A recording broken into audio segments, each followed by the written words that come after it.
Welcome to Davos again, dear President Zelenskyy. Mr. President, it is really my great honor to welcome you back to Davos.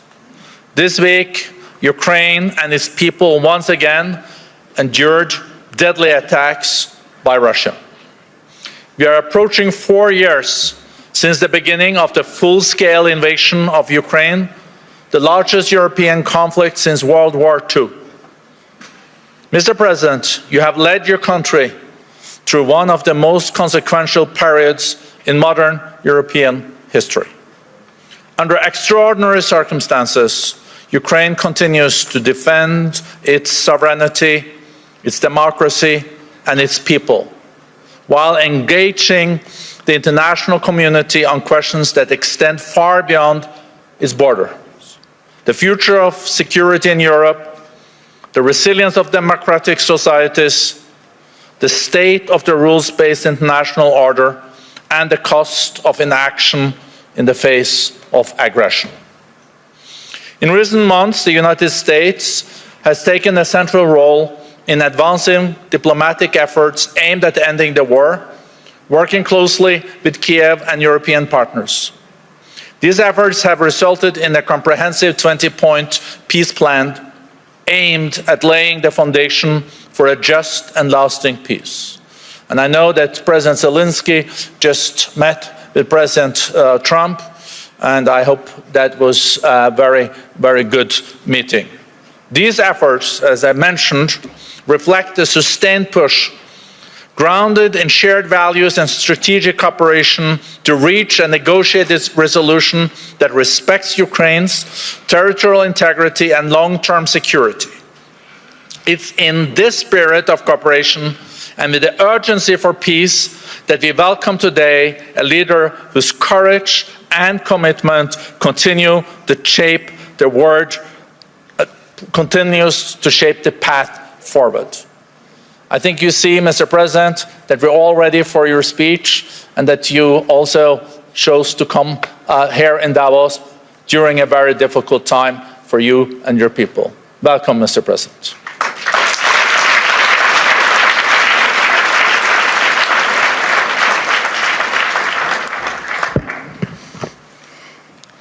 Thank you very much. Dear friends, everyone remembers the great American film Groundhog Day with Bill Murray and Andy McDowell.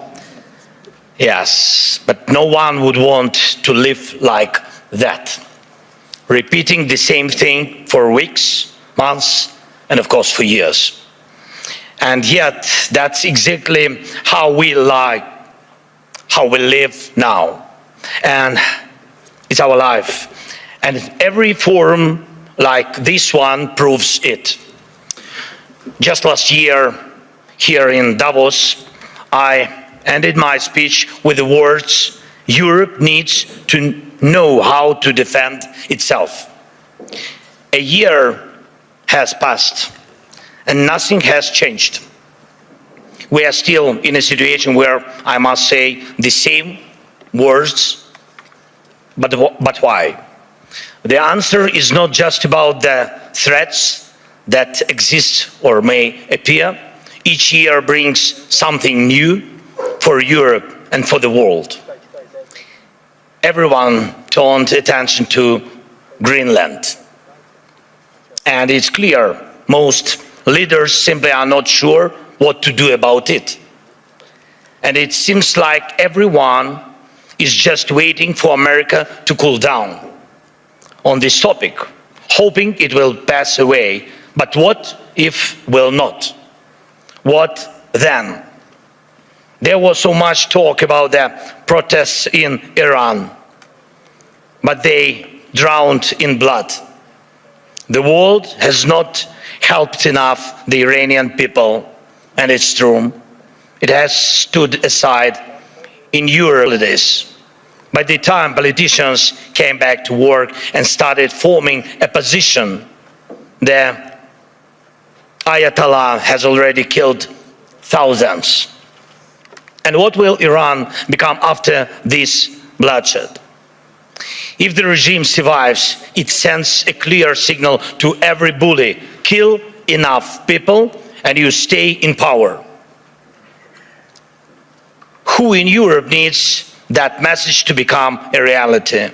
And yet Europe hasn't even tried to build its own response. Let's look at the Western Hemisphere.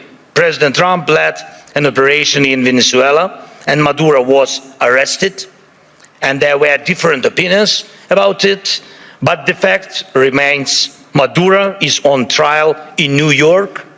Sorry, but Putin is not on trial. And this is the fourth year of the biggest war in Europe since World War II.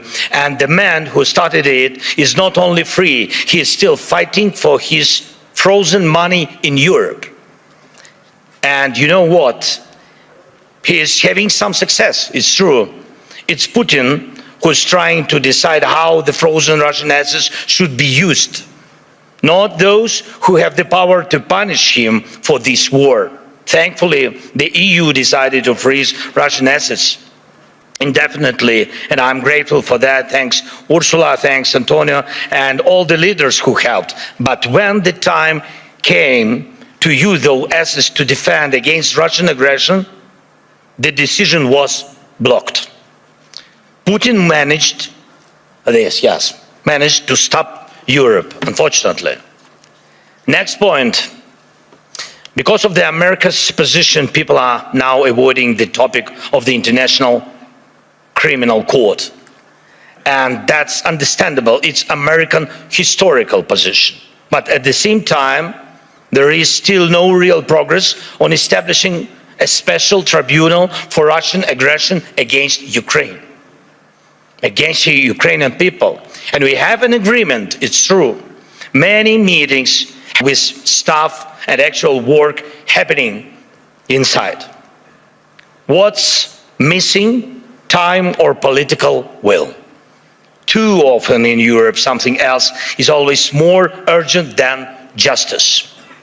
Right now, we are working actively with partners on security guarantees, and I'm grateful for that, but those are for after the war ends. Once the ceasefire begins, there will be contingents and joint patrols and partner flags on Ukrainian soil. And that is a very good step and the right signal that UK and France are ready to actually commit their forces on the ground, and there is already a first agreement on that. Thank you, Keir, thanks Emmanuel, and all the leaders in our coalition. And we are doing everything to make sure that our coalition of the willing truly becomes a coalition of action. And again, everyone is very positive, but, always but the backstop of President Trump is needed. And again, no security guarantees work without the US. But what about the ceasefire itself? Who can help make it happen? Europe loves to discuss the future, but avoids taking action today, action that defines what kind of future we will have. That is the problem. Why can President Trump stop tankers from the shadow fleet and seize oil, but Europe doesn't? Russian oil is being transported right along European shores. That oil funds the war against Ukraine. That oil helps destabilize Europe. So Russian oil must be stopped and confiscated and sold for Europe's benefit. Why not? If Putin has no money, there is no war for Europe. If Europe has money, then it can protect its people. Right now, those tankers are making money for Putin, and that means Russia continues to push its sick agenda. Next point. I've said it before and I'll repeat it again. Europe needs united armed forces that can truly defend Europe. Today, Europe relies only on the belief that if danger comes, NATO will act. But No one has really seen the alliance in action. If Putin decides to take Lithuania or strike Poland, who will respond? Who will respond? Right now, NATO exists thanks to belief that the United States will act, that it will not stand aside and will help. But what if it doesn't?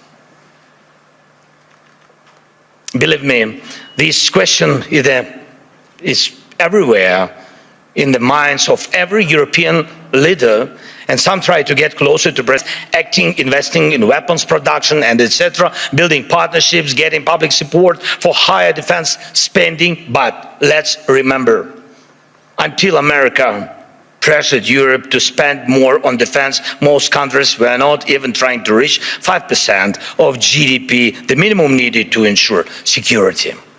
Europe needs to know how to defend itself.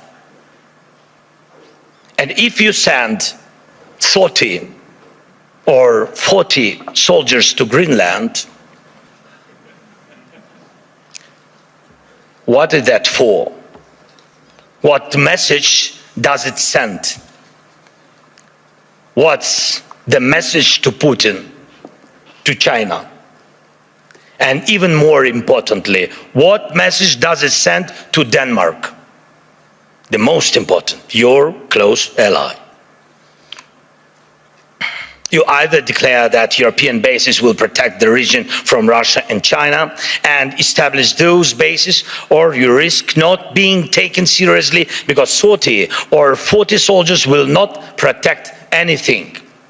And we know what to do. If Russian warships are sailing freely around Greenland, Ukraine can help. We have the expertise and weapons to ensure not one of those ships remains. They can sink near Greenland just as they do near Crimea.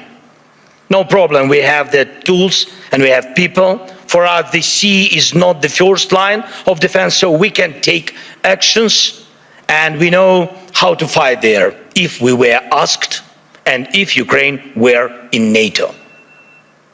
But we are not.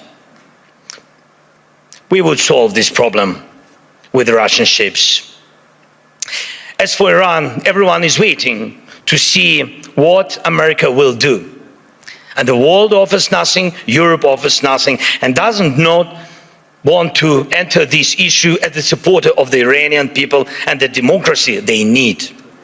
But when you refuse to help the people fighting for freedom, the consequences return, and they are always negative.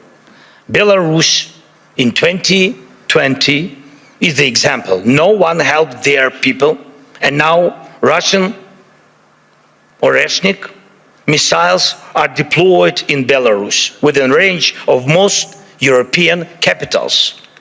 That would not have happened if the Belarusian people had won in 2020.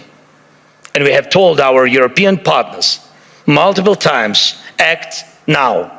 Act now against those missiles in Belarus. Missiles are never just decoration, but Europe still remains in Greenland mode. Maybe someday someone will do something. The issue of Russian oil is the same.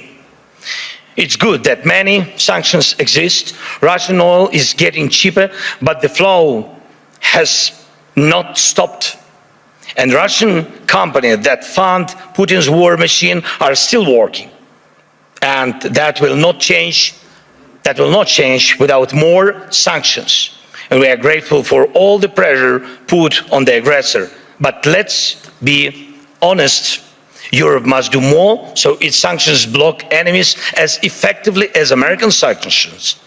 Why is that important? Because if Europe is not seen as a global force, if its actions don't scare bad actors, then Europe will always be reacting, catching up with new dangers and attacks. We all see that the forces trying to destroy Europe do not face a single day. They operate freely, even operate inside Europe. Every victor who lives off European money while trying to sell out European interests deserves a smack upside the head. And if he feels comfortable in Moscow, it doesn't mean we should let European capitals become little Moscows. We must remember what separates Russia from all of us. The most fundamental line of conflict between Russia and Ukraine and all of Europe is this: Russia fights to devalue people, to make sure that when dictators want to destroy someone, they can. But they must lose power, not gain it. For example, Russia's missiles are produced only because there are ways to bypass sanctions. It's true. Everyone sees how Russia tries to freeze Ukrainians. Now, our people, Ukrainians to death at minus 20 degrees Celsius. But Russia couldn't build any ballistic or cruise missiles without critical components from other countries, and it's not just China. Too often people hide behind the excuse that China helps Russia. Yes, it does. But not only China. Russia gets components from companies in Europe, the United States, and Taiwan. Right now, many are investing in stability around Taiwan to avoid war. But can Taiwanese companies stop contributing electronics to Russia's war? Europe says almost nothing. America says nothing. And Putin makes missiles.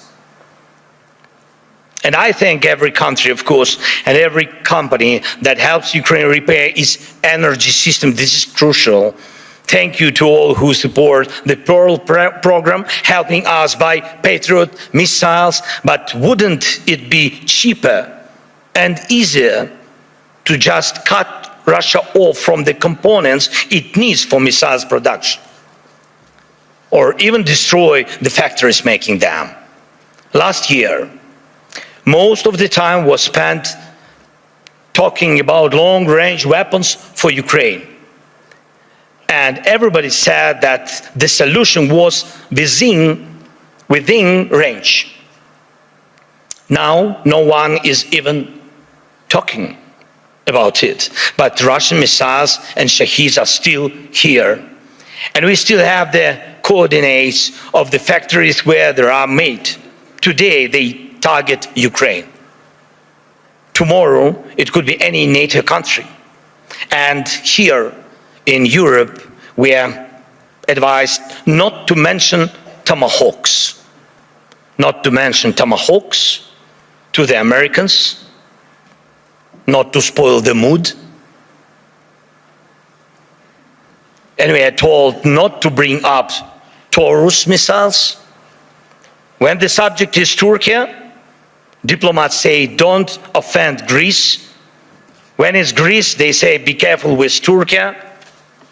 In Europe, there are endless internal arguments and things left unsaid that stop Europe from uniting and speaking honestly enough to find real solutions.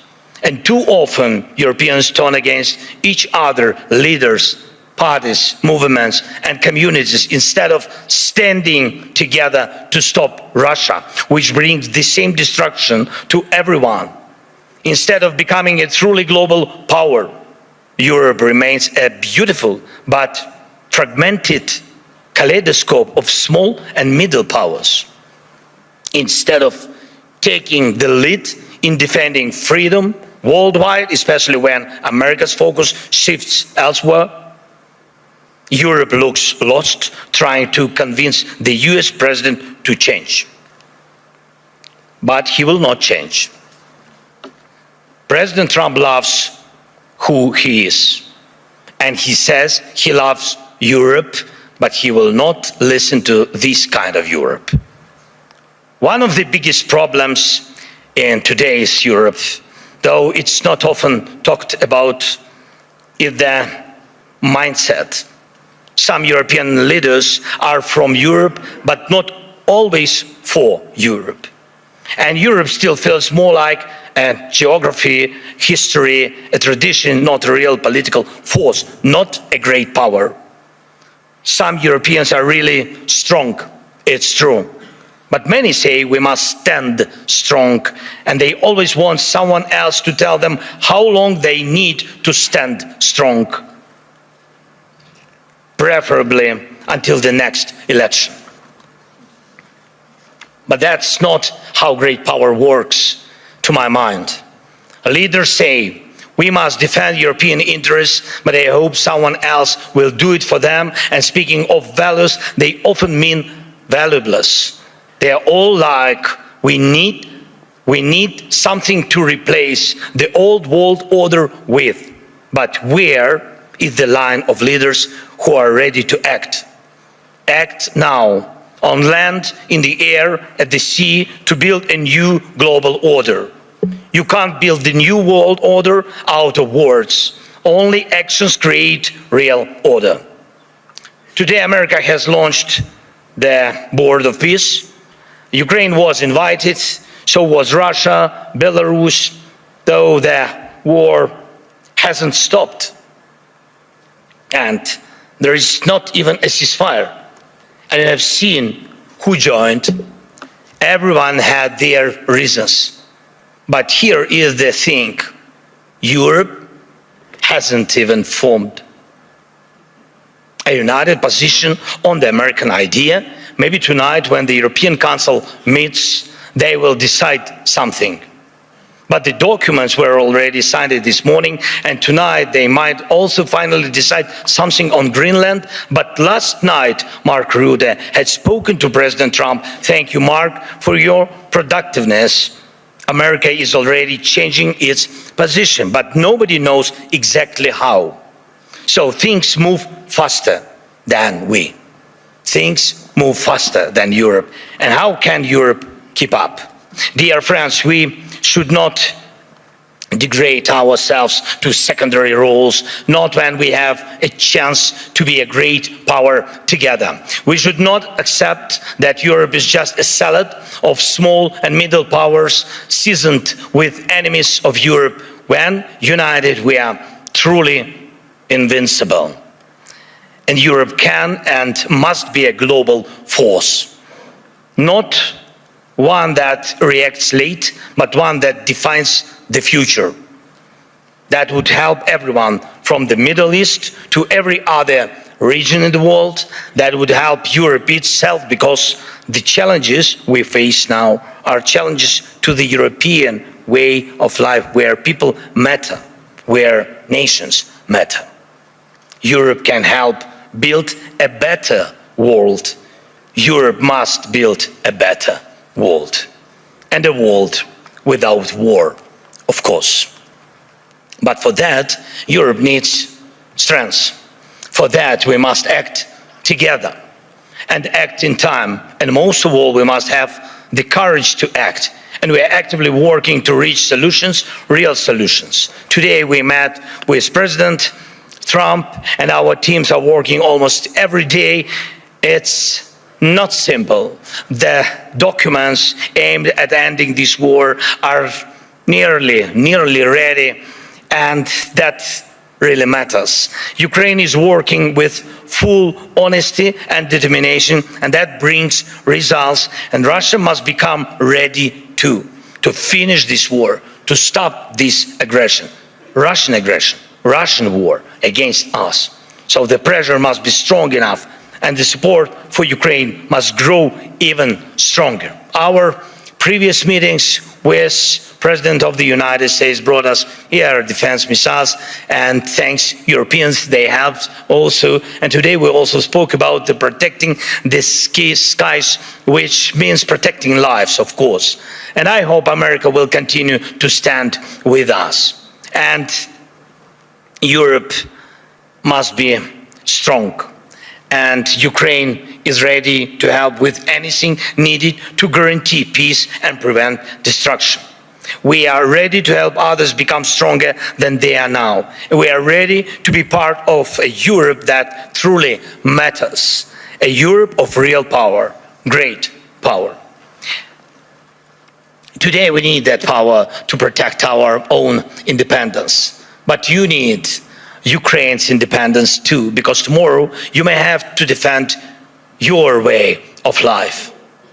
And when Ukraine is with you, no one will wipe their feet on you. And you will always have a way to act, and act in time. This is very important. Act in time. Dear friends, today is one of the last days of Davos, though definitely not the last Davos, of course. And everyone agrees on that.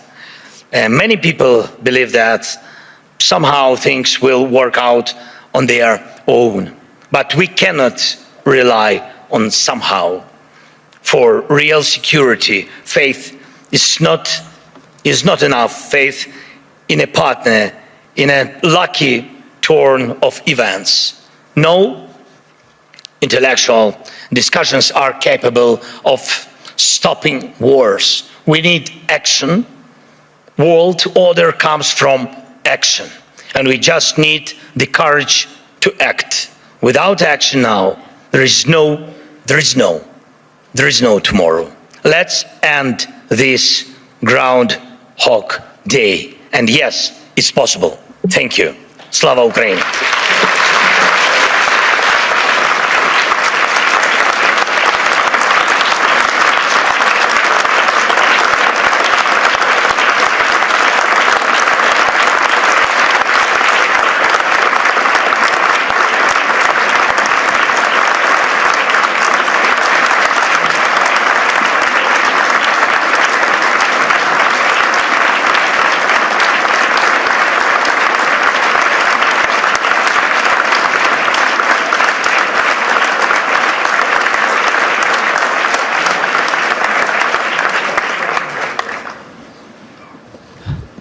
The President wanted me to sit, but I think you deserved every part of that standing ovation. Thank you so much. Mr. President.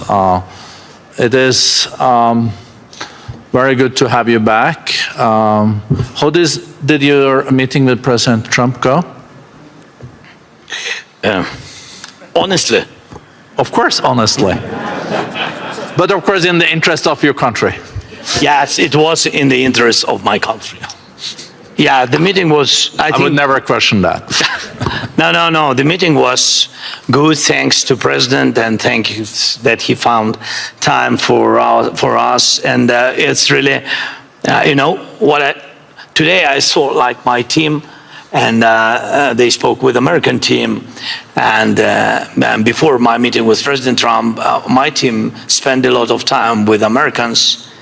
And even I wanted to ask President Trump to give them American passports, because I think that they, really spend a lot of time. But be honest, I think that the meeting is very important. We need in our boat, I hope, this is the boat, this is ship to peace. And we need very much to have the United States. For the future, for security guarantees, we understand that Europe has to be more stronger, but Europe will need time. And today America is very strong, and I think that our teams worked well and come, like I think this is like last mile, which is very difficult, which during any dialogue with any president, I have to defend the interests of my country. That's why the dialogue is, maybe it's not simple, but today it was positive. Okay. That's enough. I think that's a good answer. Thank you. We know that Jared Kushner and also Special Representative Steve Witkoff is traveling this afternoon to Moscow. I think that I think now it all is also about when Russia is ready to stop the war, and it's hard to really understand what is in the head of Mr. Putin too. But What do you think are the current calculations in Moscow? First of all, yes, American team will go to Moscow today. Yes, they waited for our meeting with President Trump, and now they will go, and my team will meet American team, and I think that it will be the first trilateral meeting in Emirates. It will be tomorrow and the day after tomorrow. Yes, it will be 2 days meetings in Emirates. I hope that Emirates know about it. Yes, sometimes we have such surprises from American side. Yeah, but in any way they will go there, and I think this is good. If on the technical level we'll begin this trilateral meeting, I hope that we will find some. I don't know. Russians have to be ready for compromises, because everybody has to be ready, not only Ukraine. And this is important for us. So we will see what result will be. But that Russians will meet, that our guys meet today with Americans. Then Americans will meet with Russians tomorrow. Today is at night. I don't know when. I don't know. Maybe Putin is sleeping. You said that nobody knows what is in his head. Yes, but they might have to wait a little bit for the meeting. I don't know. But tomorrow and the day after tomorrow we will have trilateral. Our guys will have trilateral meetings. It's better than not to have any kind of dialogue. So we are under attacks. People live without electricity, and we are in a difficult situation. But Russians also in a difficult situation. We are answering on their attacks, and God bless. The war will stop. I hope so.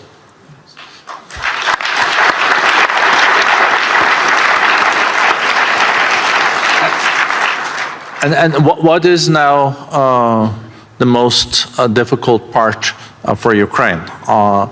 We know it's attack on your whole energy system and electricity, but then there are also the casualties on the borders. So the humanitarian situation is more challenging now than a year ago. Yes, with Russia attacks energy, and they are focusing on it. And this is not a secret. This is not a mistake. This is their goal, to make blackouts in Ukraine. And they attack mostly civilians. They don't use a lot of missiles, these expensive missiles. What about I spoke before? They don't use it on the front. They use it against civilians, infrastructure, critical infrastructure. It's about everything, and hospitals, kindergartens, schools. But mostly it's about all about that technical things which which are focusing on destroying electricity, heating systems, water supplies, everything. Yes, this is where we are. This is the face of Russia, and really this is the face of this war. We have defending systems.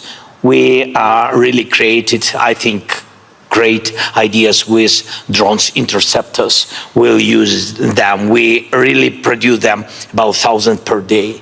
We really produce about around that, but it's not enough. It's still not enough. Russia has 500, about 500 drones, Iranian drones, each day, and dozens of missiles, ballistic missiles. And even those systems what partners gave us, of course they could give us more. Yes, and I spoke with President Trump today about it again.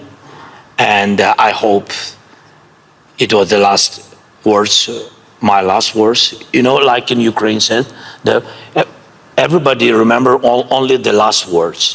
So my last words been several times to President Trump: don't forget about air defense, don't forget about Patriots. And so this is very important for us during this winter. So I think that this is all these attacks. I can't say that these attacks make us stronger, because it's about our people. The people, I mean, they are surviving. They're surviving in any case, but they're heroic people, civilians and soldiers, because they are not losers of this war, and this is important. They fight for their families, houses, and of course, for the freedom, and of course. Wow. Would you be willing to say something on about the situation on the borders? You mean contact line? Yeah, contact lines. It's Russia wants to have a border there, but it's contact line. I'm glad you corrected me, Mr. President. No, it's okay. It's not the first time for me. It is not okay, but you know, coming back to the borderline. So, would you like to say something about that? Yes. Contact line. Look, I mean this again, it's about technologies, and I wanted to show you, but I had some technical questions, but I wanted to show you how we work. We see online the war. We see the real enemies. We see our losses and Russian losses. Russian losses are the biggest what they had ever. So I'm just sharing with you, the real statistic is 35,000 killed per month. 35,000 soldiers. Last year, these months, it was about 14,000. So Russia is not thinking about it, but we think about it. We think how they lose and how many soldiers they lose. We know that they mobilize 43,000 per month, and they begin to lose 35. From these 43, you have to know that about 10–15% are run away, and there are some wounded, but you can understand that their army stopped increasing. This is important because of our drones technologies and our operators of drones. But in any way, we want to stop tomorrow this war, of course. But you have to know that if the war will continue, Russia will start to lose the number of their army, or Putin will decide to mobilize this country, his country, I mean. Maybe last question, because I know you also need to go back to Kiev. It was not interesting with me, yes. Your people is behind you and showing my the watch all the time. I would love to continue for another 15 minutes, Mr. President. So, but not more. 15 is okay? No. No. Okay. So the last question. So my last question, Mr. President. How can the people here at the World Economic Forum and in Davos support the most? I think you heard the applause. I think everyone wants to also show solidarity with you and the country. To defend our land, this is a very expensive task. So if during Economic Forum we can find as more businesses as possible which can open offices in Ukraine, it means that you really trust and you believe that peace will come, and that you really, yes, a little bit risk now, a little bit. We decided at the beginning, be honest today, a little bit, but we need your offices and companies. It means that you believe and you trust in Ukraine, in our independent life after the war. This is the biggest chance what you can do, to invest now, to give jobs for our people. And I think this is the most important. This is real support, not words, real support. Jobs, money, investment, come often to Ukraine. Thank you. Thank you.